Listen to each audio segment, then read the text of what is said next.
संत मत्ती अध्याय 12। विश्राम के दिन बालें तोड़ना। ईसा किसी विश्राम के दिन गेहूं के खेतों से होकर जा रहे थे। उनके शिष्यों को भूख लगी और वे बालें तोड़ तोड़ कर खाने लगे।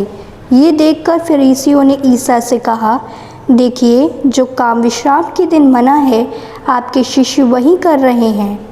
ईसा ने उनसे कहा, क्या तुम लोगों ने ये नहीं पढ़ा कि जब दाऊद और उनके साथियों को भूख लगी तो दाऊद ने क्या किया था?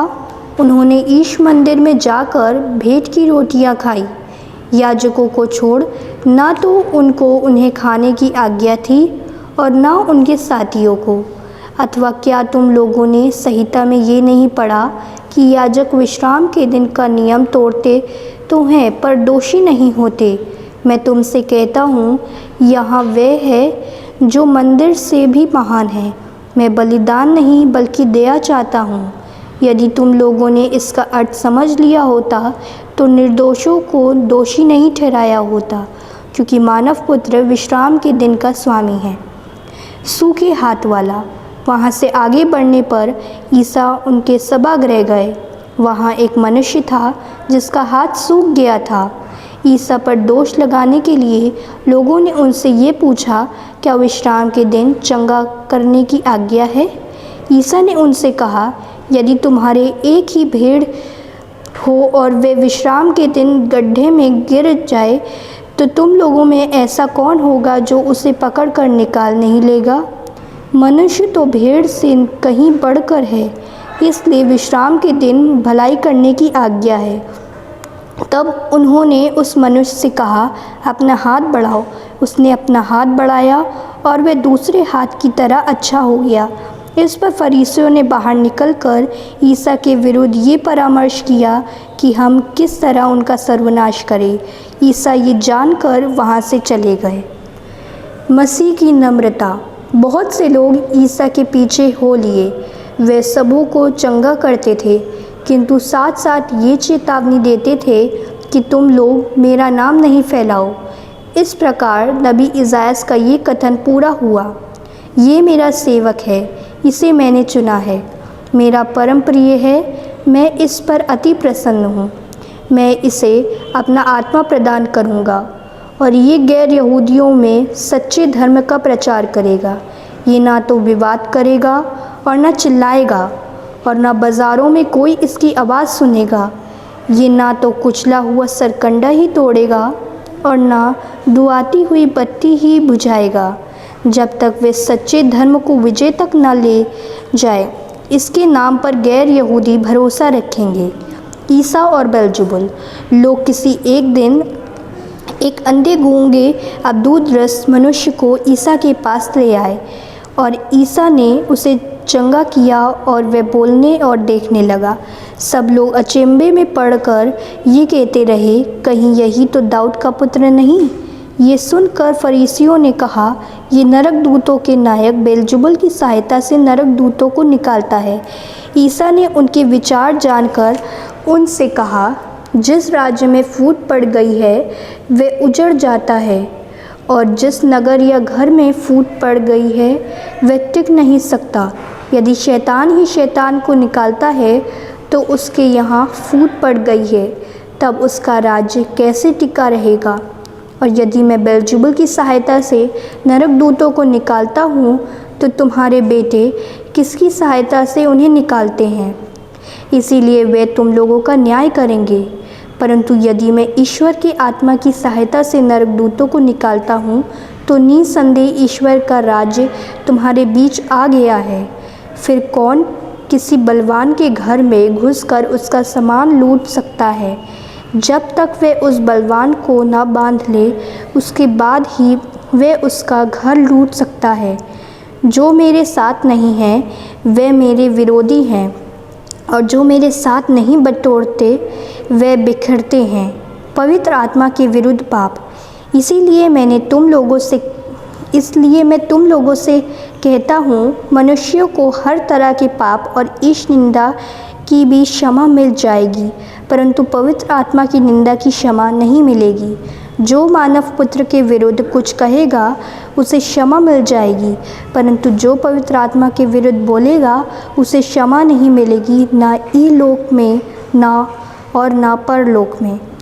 फल से पेड़ की पहचान। या तो पेड़ को अच्छा मानो और उसके फल को भी, या पेड़ को बुरा मानो और इसके फल को भी। पेड़ तो अपने फल से पहचाना जाता है। सांप के बच्चों, तुम बुरे होकर अच्छी बातें कैसे कर सकते हो? जो हृदय में भरा है वही तो मुंह से बाहर आता है। अच्छा मनुष्य अपने अच्छे भंडार से अच्छी चीज़ें निकालता है और बुरा मनुष्य अपने बुरे भंडार से बुरी चीज़ें।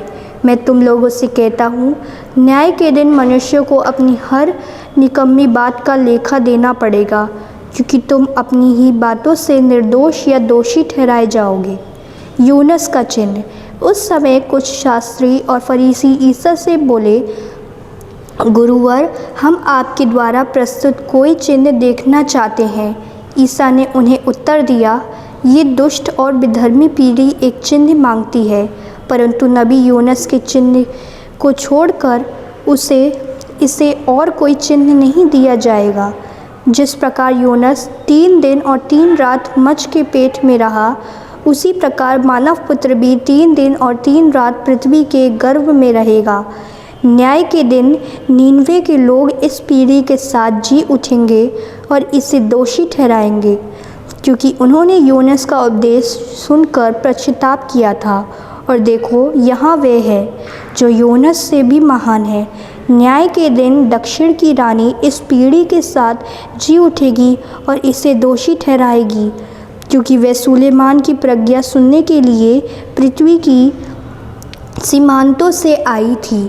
और देखो, यहाँ वे है जो सुलेमान से भी महान है। अशुद्ध आत्मा का आक्रमण।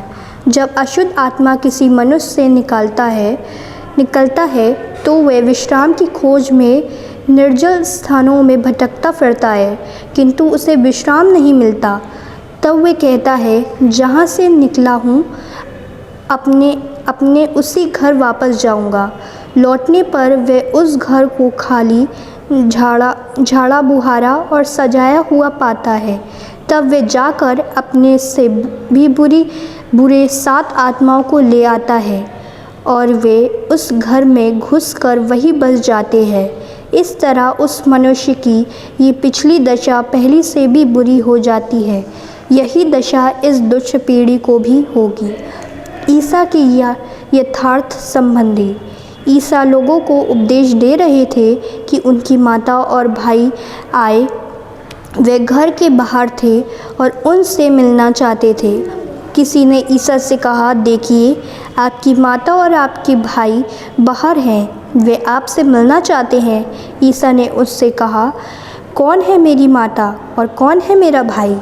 और हाथ से अपने शिष्यों की ओर संकेत करते हुए उन्होंने कहा, देखो, ये है मेरे माता और मेरे भाई, क्योंकि जो मेरे स्वर्गीय पिता की इच्छा पूरी करता है वही है मेरा भाई और मेरी बहन।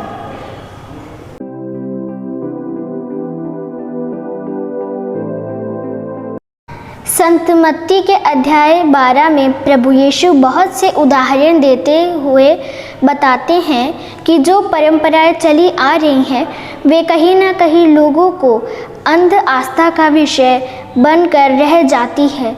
वे बहुत से उपदेशों द्वारा लोगों को समझाते हैं कि मसीह उस तरह नहीं आएंगे जिस तरह लोग उनके आने की कल्पना करते हैं, बल्कि मसीह संसार में आ चुके हैं। वे विश्राम दिन के नियम को सही मतलब से समझाते हैं। वे यह भी कहते हैं कि अच्छा मनुष्य अपने अच्छे भंडार से अच्छी चीज़ें निकालता है और बुरा मनुष्य अपने बुरे भंडार से बुरी चीज़ें। प्रभु यीशु हमसे यह भी कहते हैं कि जो लोग ईश्वर की इच्छा पूरी करते हैं वे उनके संबंधी कहलाने योग्य हैं। हम प्रार्थना करें कि प्रभु मसीह हमें हर प्रकार के पाप से दूर रखे, हमें अच्छा मन प्रदान करे जिससे हम अपने अच्छे भंडार से अच्छी चीज़ें निकालें और अपने जीवन का उचित फल उत्पन्न करें। आमीन।